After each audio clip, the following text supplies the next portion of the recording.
Horizontal directional boring techniques are growing in popularity because they are a cost-effective and environmentally friendly option for utility contractors. And while boring operations are becoming a familiar sight in industrial and residential areas, it is important to remember that these operations are far from routine. Each job is different and must be approached with safety as a primary consideration. Working safety is important not only to the crew, but also to their families, as well as the general public. The Equipment Manufacturers Institute and McLaughlin Boring Systems have provided this training aid to focus on the responsibilities and safety-related issues of the tracking operator. When necessary, it covers drill operator safety responsibilities as well. This video, however, is not the only source for such information. The McLaughlin Operator's Manual is the primary source. Key factors in the safe, successful completion of a project are training, planning, and preparation.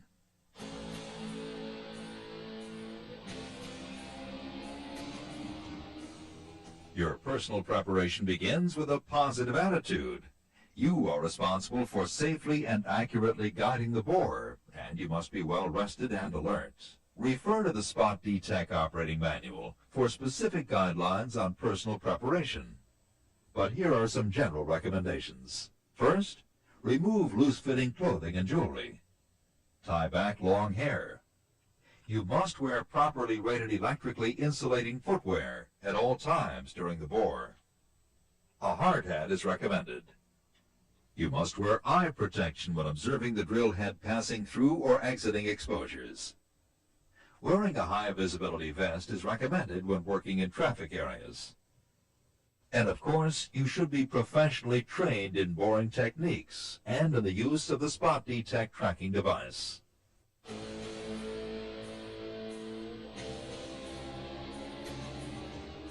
Site preparation involves the participation and coordination of several persons and agencies. First, confirm with the boring contractor that one call has been contacted.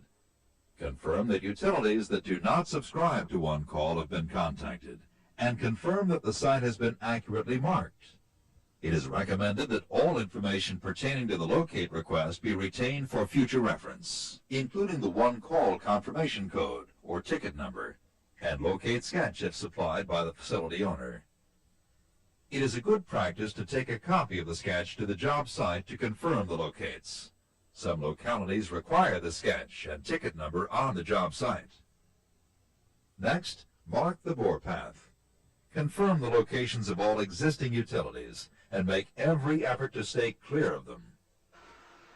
Before boring, all utilities must be exposed wherever the planned bore path will cross them. Use methods that will not damage the utility being exposed, such as using hand tools or vacuum excavation around fiber optic cables. Exposures must be at least to the proposed depth of the bore and must fully expose the utility line. Look for visible signs of facilities that may have been overlooked, such as pedestals, pole risers, trench lines, manhole covers, or sewer drain outlets. Note any inconsistencies with line locations and resolve them. If the locates are inaccurate, do not bore until all utilities in the proposed bore path have been located and exposed. Boring parallel to buried lines and cables requires detailed knowledge of the installation and close coordination with the utility owner. Gas lines may have T's, valves, and other connections, which may extend well beyond the marked location of the pipe's path. Power cables may have been installed with numerous curves and turns, and may also contain loops of excess cable where splicing has occurred. Boring parallel to a buried utility may therefore require frequent exposure of the utility and the drill head to verify the necessary clearance between the utility and the bore path. Also, if the actual bore path changes from the planned bore path during the bore, expose all utilities along the new path. Never assume that the depth and direction of utilities remain constant. Follow the recommendations to not smoke in the vicinity of a gas line or an exit or exposure pit if gas lines are present. Finally, make certain you are in compliance with all OSHA, state, and local regulations. including regulations regarding open excavations or potholes. This may include requirements for covers, fencing, barrier tape marking, barricades, shoring and sloping of trenches, confined space permits, and other items.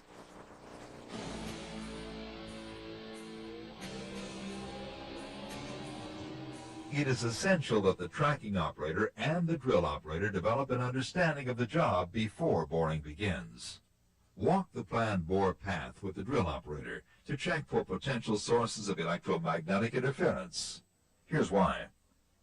All bore tracking devices currently use electromagnetic fields to detect and track the drill head.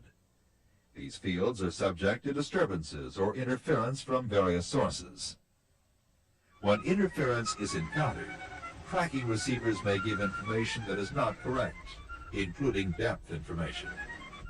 You must be aware of the surroundings, the normal functioning of the tracking instrument, and deviations from normal information.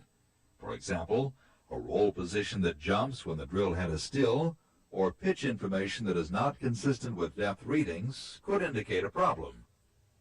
You must not rely solely on electronic display readings or boring information. Rather, rely on common sense and factor in drill pipe length, pitch, ground conditions, and thrust pressure to assure that interference is not affecting depth readings.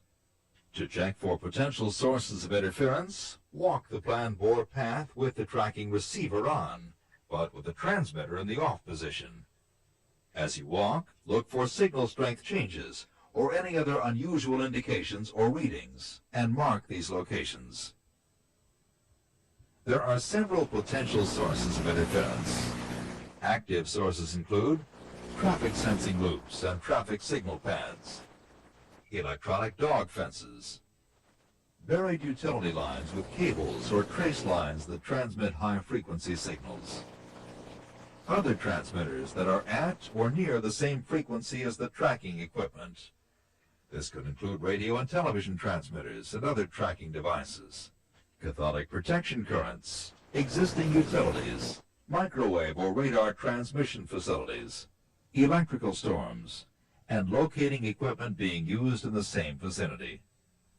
Passive sources of interference include metal structures that are underground or in close proximity to the receiver, such as towers and vehicles, reinforced concrete roadways, sidewalks, and driveways, steel or cast iron pipes, and proximity to salt water.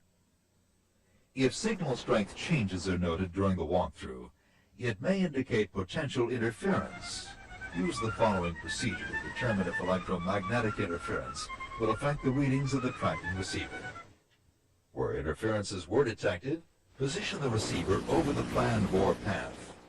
Position the transmitter off to the side at a distance of 1.5 times the planned bore depth at that point, not to exceed the maximum range of the transmitter.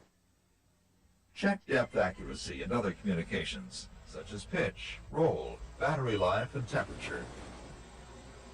In the event of inconsistent or inaccurate readings, contact the equipment supplier or McLaughlin for recommendations. To properly identify and adjust for job site interference, you must be able to recognize unstable or potentially inaccurate information. You must also know the limitations of the tracking equipment. As you walk the bore path, also note the actions that will be necessary to maintain the planned bore path. Be sure to consider back ream size, as well as product size, bed radius, and drift. This is a good time to verify that all required exposures have been completed. It is also a good time to establish effective two-way communication with the drill operator. Radios are used most often. Radio protocol must be agreed upon, including confirmation of all messages received. If visual signals are to be used, they also must be agreed upon, and each sent message must be acknowledged. Effective communication is vital. You must maintain close communication with the drill operator.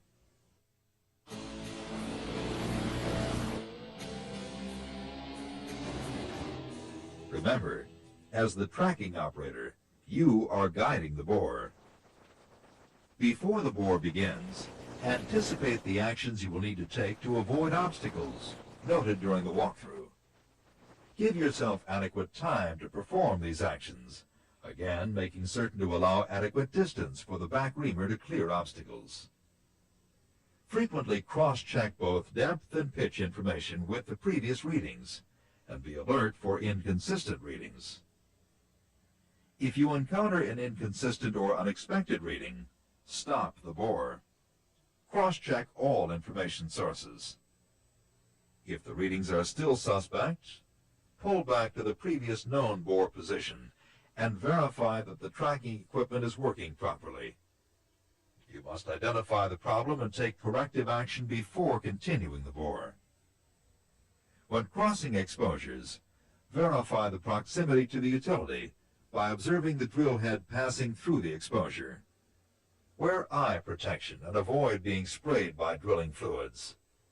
You may also want to have the drill operator reduce the drilling fluid pressure as the drill head begins to enter the exposure. This is also a good time to verify depth readings. Be sure to allow adequate clearance to account for the size of the back reamer and the flex of the drill pipe. Utilities should remain exposed on the back ream to verify changes in the position, either vertically or horizontally of the reamer. Also, stand clear of exit points and the rotating drill components, once again to avoid being entangled or sprayed by drilling fluids.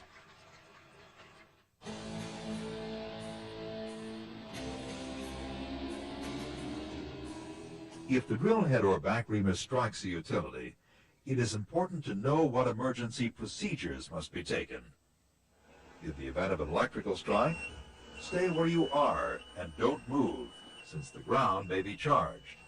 Do not touch the machine, drill pipe, water system, mud mixing system, or anything connected to the drill, because they may be highly charged and you may be electrocuted. Warn bystanders that a strike has occurred and to stay away. Remind the drill operator to reverse bore direction and attempt to break contact.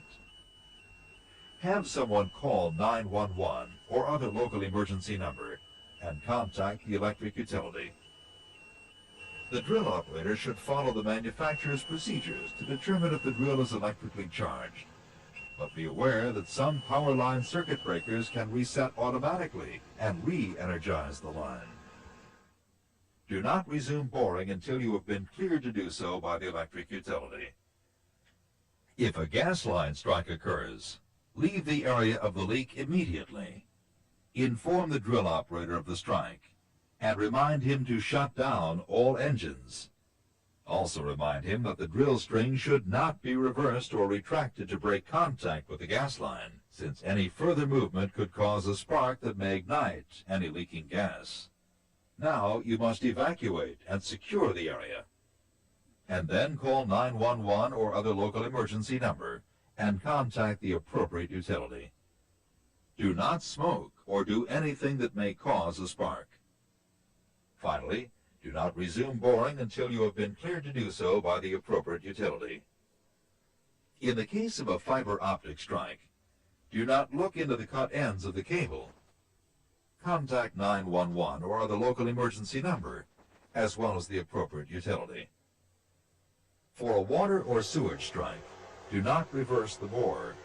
Be aware that sewage may contain pathogens, so you may want to seek medical attention if you come into contact with it. Again, contact 911 or other local emergency number, as well as the appropriate utility. As stated earlier, this video is only one part of a comprehensive training program. Always look to the manufacturer's operator's manual for the most complete information on your equipment. Following safe procedures is important for you, your loved ones, and the public in general. Remember, there are no routine jobs. So take the time to ensure that each job is given the respect it deserves. Prepare thoroughly and work as a team. That's the formula for the safe completion of all boring operations.